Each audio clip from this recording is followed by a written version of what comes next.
Всем привет! Сегодня мы посмотрим новую главу твоей жизни. Сигнификация будет. Как сейчас дела у тебя? Первая карта сигнификация, и остальные будем читать парно. На сигнификацию, я думаю, одной карты достаточно будет. И прежде чем начать, конечно же, зову всех в проживание арканов. На Бусти доступна эта колода для распечатки. Можете продавать хоть на Озоне, хоть на Авито. Авторство за мной, и автор вам разрешает зарабатывать на ней деньги. Потому что я не такой, как сказать, меркантильный. Мне ничего с этого не надо. Просто пользуйтесь колодой. Также там загружена, которая была Таро Деда. Все они нарисованы без ИИ. Вот эта колода нарисована с фотошопом, а та Таро Деда, то есть Нейроведьма и Дед 2, она красками и карандашами. Это там, где вот этот персонаж-мертвец Дед. Итак, давайте, я думаю, начнем наш расклад. Кстати, это все в магическом чате. Или на Бусти. Итак, давайте, думаю, начнем.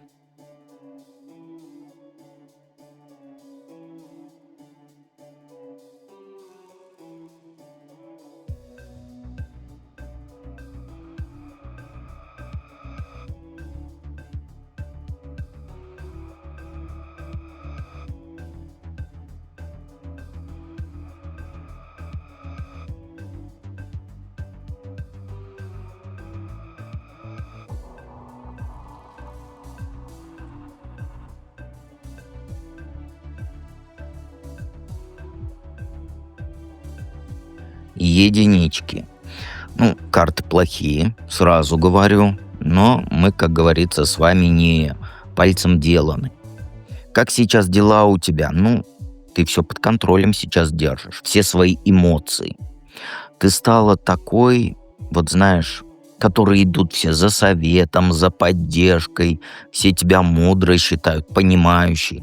То есть, плакательная жилетка уж. А ты прям людей чувствовать научилась. Просто без слов их понимать. Когда подруга плачет, ты уже знаешь, что ей нужно, да, обнять, промолчать или крапивой дать. Или совет какой-нибудь. Ты стала очень материнской, что ли. То есть в тебе очень много этой энергии материнской. Причем это не только к своим детям, да, если они есть, но вообще ко всем вокруг. Коллегам с проблемами помогаешь, соседке помогаешь, когда она там чего-нибудь просит. Ты как будто, знаешь, взяла на себя роль, кто обо всех заботится. А люди это чувствуют и, конечно же, к тебе тянутся. Но проблема есть. Потому что ты так погрузилась в эту роль заботливой женщины, что, про себя забыла. Ответь мне на вопрос, когда в последний раз ты делала себе что-то только для своего удовольствия.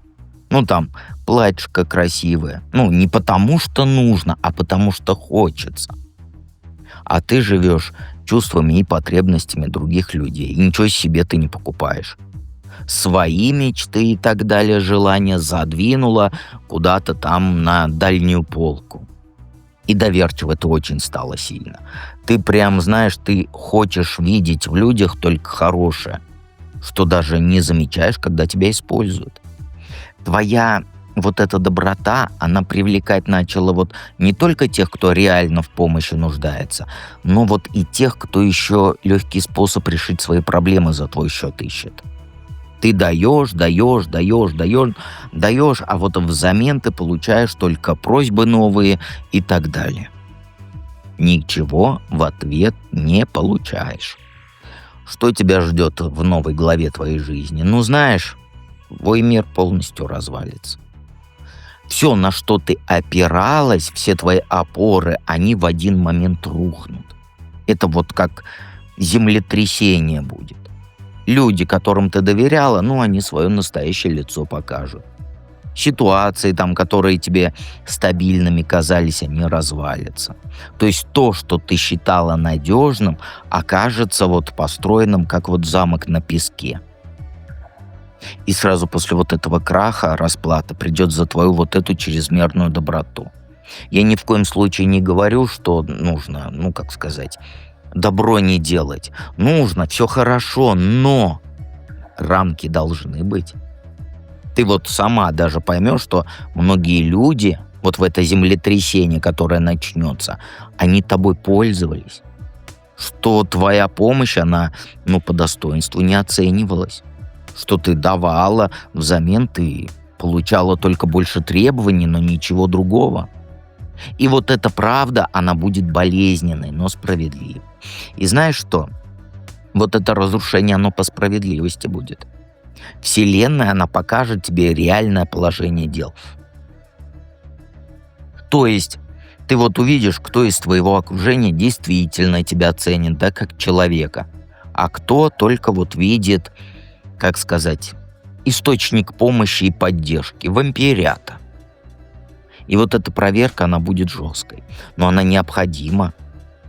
Также тебе в новой главе придется трудные решения принимать о людях.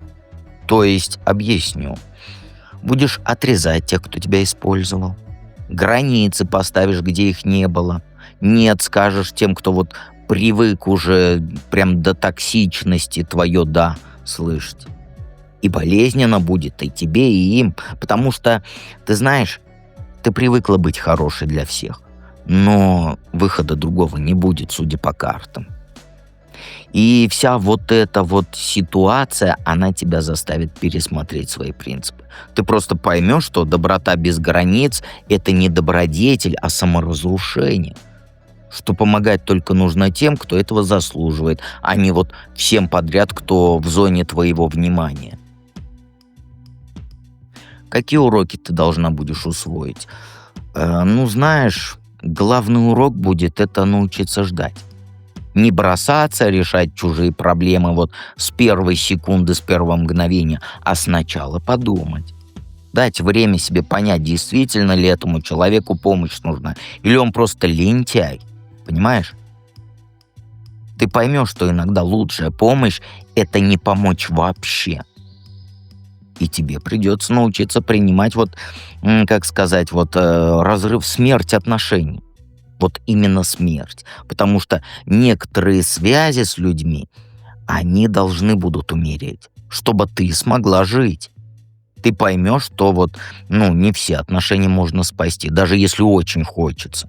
Что иногда там позволить нужно человеку уйти из твоей жизни, даже если его любишь безумно. И знаешь, ты научишься баланс находить между вот отдачей и получением.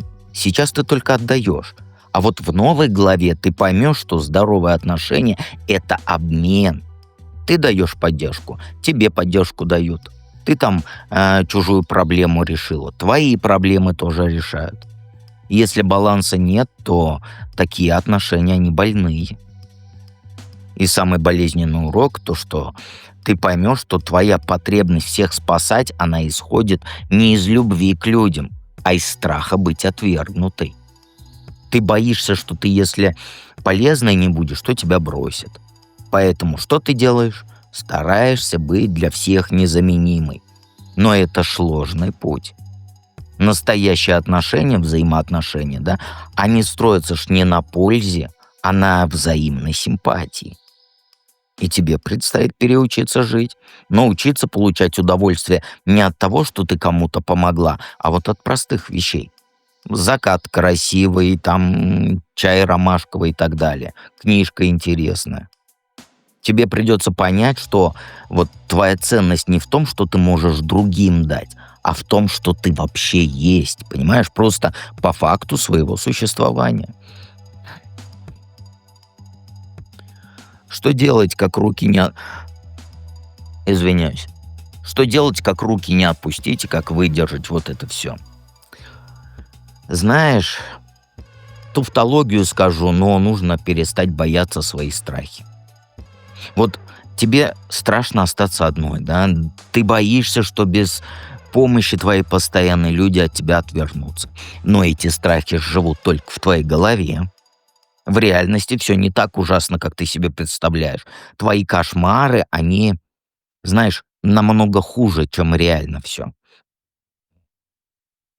Вот когда мысли у тебя накатывают, какая я плохая, бросила всех, не помогла и так далее, вот останавливай вот этот поток мыслей. Эти мысли ложные. Ты не плохая, ты просто учишься быть здоровой.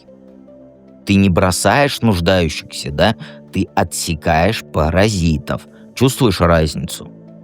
Тебе, знаешь, нужно найти что-то вот, что будет отвлекать от тебя вот от этих мыслей.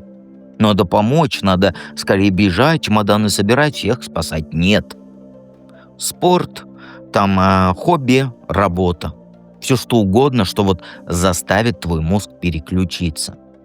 Когда руки, как говорится, заняты делом, а голова сосредоточена на там хобби, например, да, то места для вот этого самокопания не будет оставаться. Понимаешь? И нужно помнить то, что вот ты будешь проходить, это не наказание ни в коем случае, нет, это освобождение. Ты освободишься от роли жертвы, которая должна вот спасать всех, бежать и так далее. Понимаешь? Чтобы любовь там заслужить.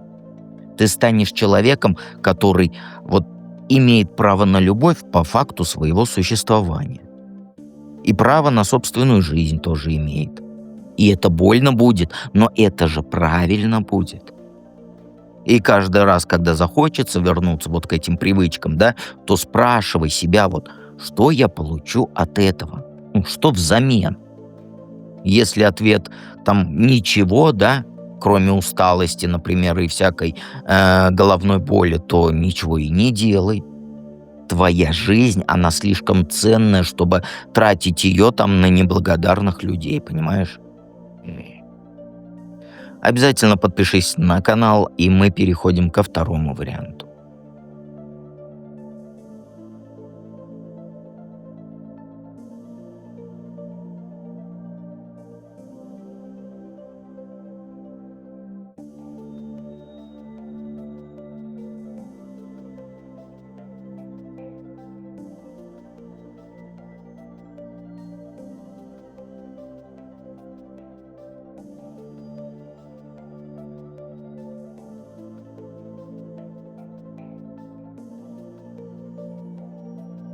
Двоечки. Одевайте штанишки и полетели. Первая карта сигнификация, остальные читаем парно. Как дела у тебя? Да горки американские у тебя сейчас. Вчера все отлично, сегодня все рушится, завтра опять все отлично. И вот ты просыпаешься просто и не знаешь, какой сюрприз тебе день принесет. То начальник хвалит, то там даже намекает на повышение там, зарплаты и так далее.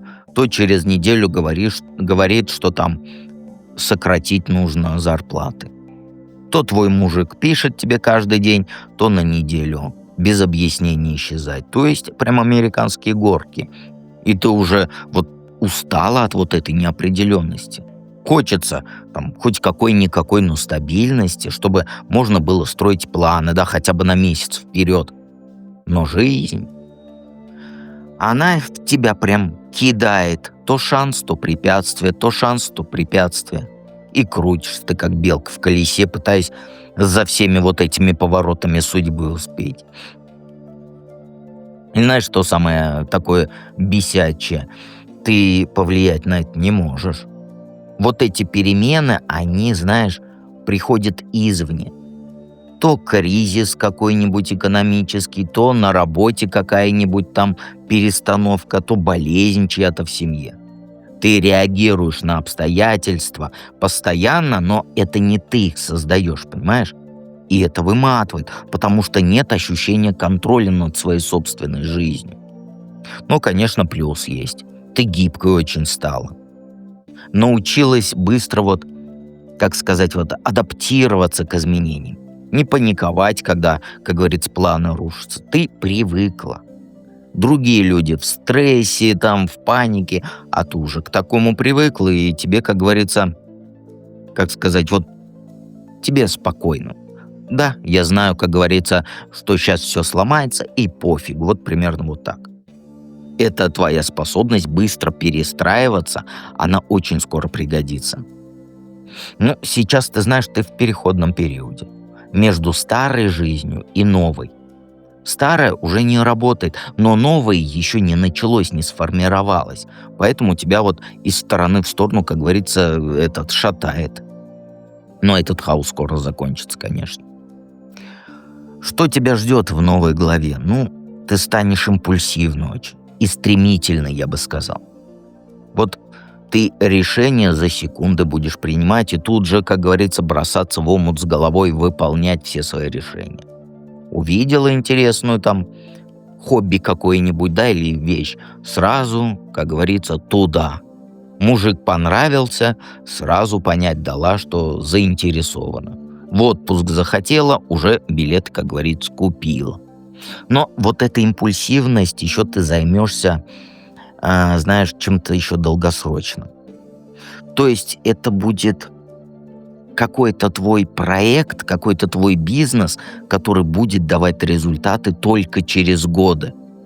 Это будет, вот знаешь, где много терпения нужно, постоянной работы без вот этой отдачи быстрой. Понимаешь? Вот это у тебя еще ждет. Зато ты терпеливый и настойчиво станешь. И знаешь, этот твой бизнес, он от тебя железной дисциплины потребует. Каждый день делать одно и то же, даже когда прогресса не видно, это очень сложно. И даже там подруги будут говорить, что ты там зря время тратишь, нужно искать что-то, что дает, ну, быстрые деньги, например, да? Но ты будешь упорно идти вот этим путем. Твоя импульсивность, она помогать будет начинать новые дела, а терпение, оно помогать будет доводить их до конца. То есть ты научишься сочетать вот эти качества. Быстро схватывать возможности и медленно, как говорится, их развивать. И это сделает тебя очень эффективной в новой жизни.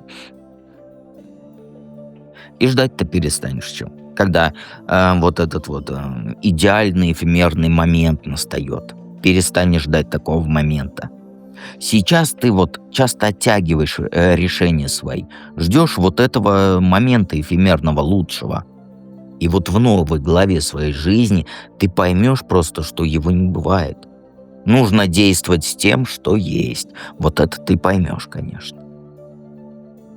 Какие уроки ты должна будешь усвоить в ней?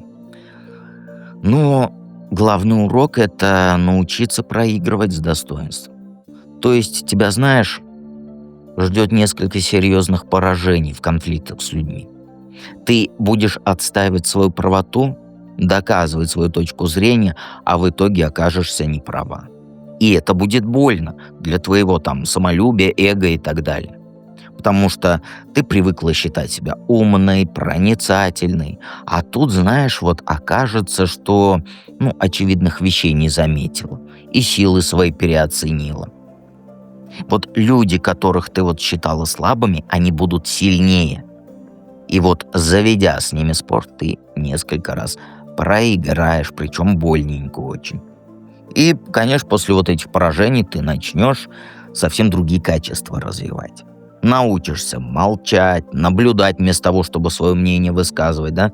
Будешь больше интуицию слушать, а не только логику.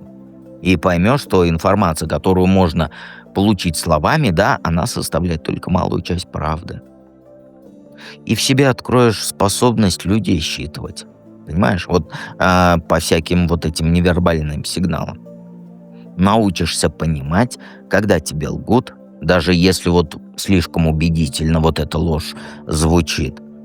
То есть будешь чувствовать вот эти скрытые мотивы людей, их намерения настоящие, которые прячут за красивыми словечками. Но знаешь, самый главный урок — это то, что ты поймешь, что в спорах не нужно всех побеждать. Что иногда лучше, как говорится, промолчать и человеку дать подумать, что он прав. Если, конечно, это не влияет на твои интересы. То есть научишься выбирать вот эти битвы, а не сражаться с ветряными мельницами, как этот Дон Кихот. Что делать, как руки не отпустить, как выдержать это все? Знаешь, по картам тебе нужно научиться быть одной. И причем получать от этого удовольствие. Не одинокой, в смысле там несчастной, да, а одной в смысле вот самодостаточной. Проводить время с собой, да, в общем, должен, как сказать, время с собой больше проводить. И не чтобы это было вот, как сказать, как вот я одинока, мне нету никого и так далее, вот это все. А вот именно интересно проводить одиночество. Там сходить там одной в кафешке покушать, в кино сходить без компании, попутешествовать одной. Это одиночество, оно, знаешь, оно поможет тебе разобраться в своих настоящих желаниях. Сейчас ты часто хочешь того, что хотят другие, потому что постоянно находишься под давлением этих людей. А когда ты останешься наедине с собой, то ты поймешь, чего хочешь именно ты, а там не твоя мама, не твои подруги или коллеги. Нет, именно ты. И знаешь, еще очень важно стать, вот знаешь, как взрослый, вот как по-другому сказать? Эмоционально взрослый, понимаешь? То есть перестань ждать, что кто-то придет, твои проблемы решит, что мужик найдется за тебя, там все кредиты заплатит. Не будет такого, не надейся.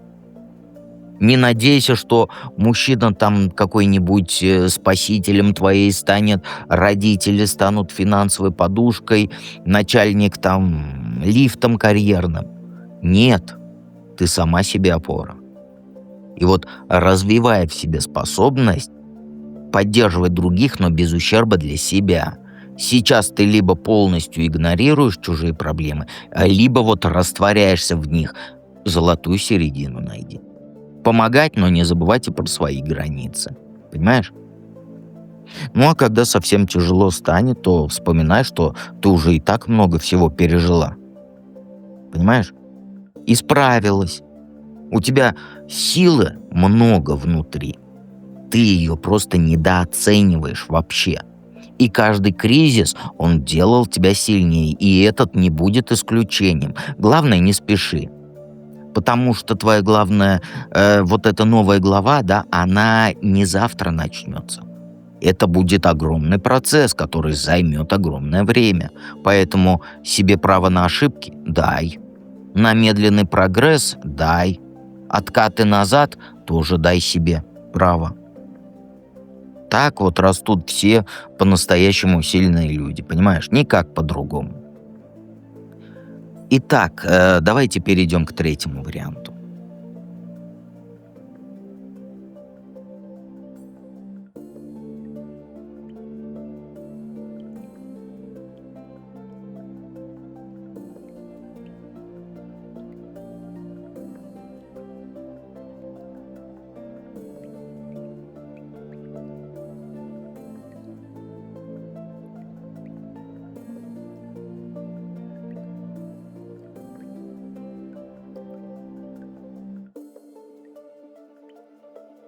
Троечки.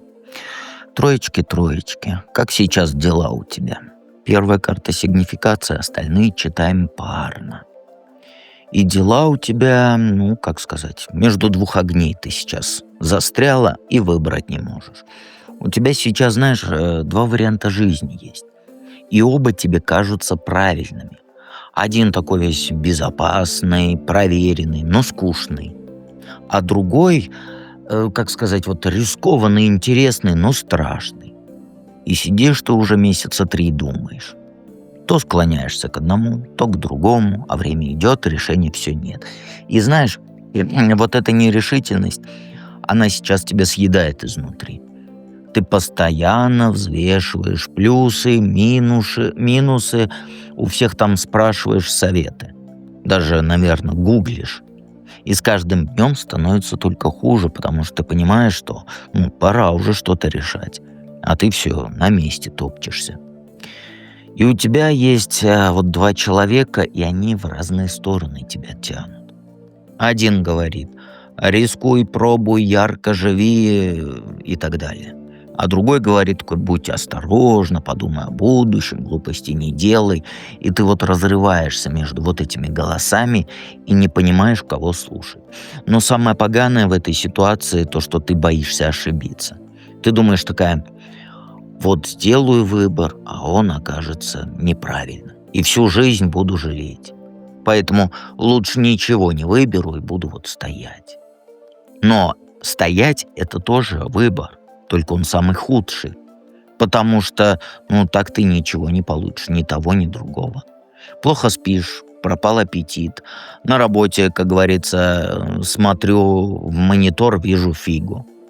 Все мысли у тебя только вот об этом выборе, и ты уже начинаешь сходить с ума от своих же размышлений. И понимаешь, что так больше нельзя, надо что-то решать. Но каждый раз, когда вот подходишь к решению, то снова начинаешь сомневаться и откладываешь там на завтра, на понедельник, на 1 число и так далее. Что тебя в новой главе ждет жизнь? Она, знаешь, она начнется с того, что к тебе придут вот прям настоящие искренние чувства. То есть ты встретишь человека, который вот заставит тебя снова поверить в людей. Он будет открытый, честный, без вот этих задних мыслей, без летящих кукушек в голове. С ним ты почувствуешь себя вот молодой и счастливый.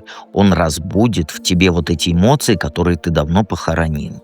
Но знаешь, вот с этими чувствами придется еще научиться быть хитрой.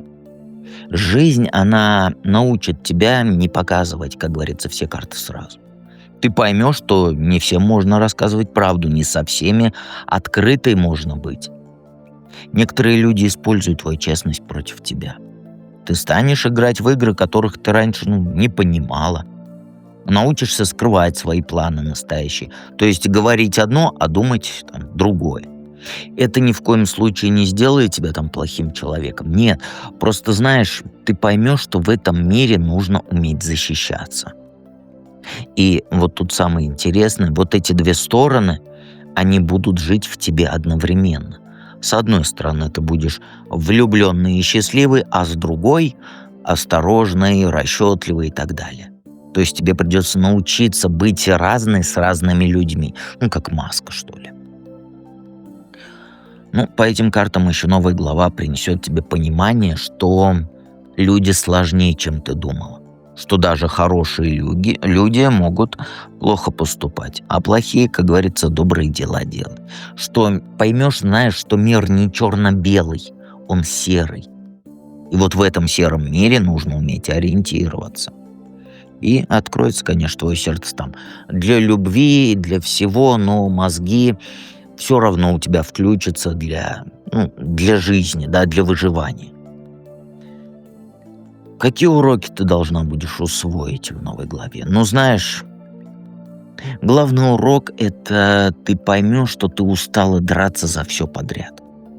И поймешь, что не каждая битва стоит твоих нервов, что иногда лучше отступить и силы сохранить, да, там, для действительно важных каких-то вещей, чем распыляться на всякое ненужное.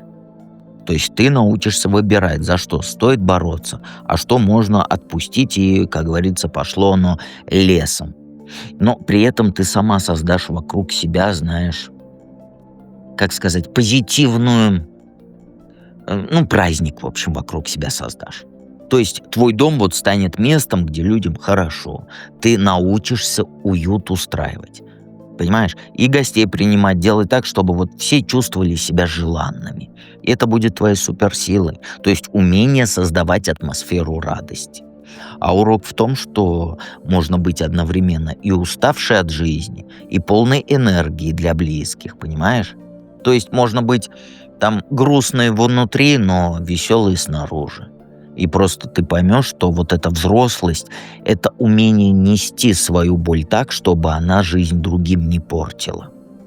Потому что, знаешь, этим мало кто похвалиться может. Потому что все выливают на незнакомых для себя людей то, что внутри плохого накопилось.